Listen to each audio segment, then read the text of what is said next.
বন্ধুরা, আজকে আপনাদেরকে নিয়ে যাব ফুটপাতে মানুষ শীতের রাতে, ওই কঠিন শীতে কি কষ্ট করে।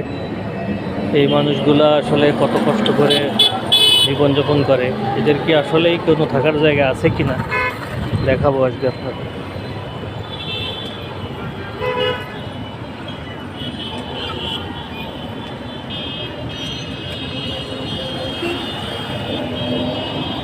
মুরব্বী, আপনি এখানে ফুটপাতে ঘুমায় আছেন, আপনার থাকার জায়গা নেই? হ্যাঁ, আমাদের এখানে তো আমরা এই যে প্রকৃতিতে কাজে এসে আমরা এই যাতে আমার ঘর বাড়ি না নিয়ে কাজ কাম করে রাখতে তো এইখানে থাকতে আপনাদের কষ্ট হয় না? তা আসলে এইখানে থাকেন কারণ আমার হিস্ট্রি এখানে থাকে নিরাপদে থাকে, আপনারা যা কাজে আসছেন, মানে কাদের কাজে আসছেন? আমরা এখানটাই মরে উঠছি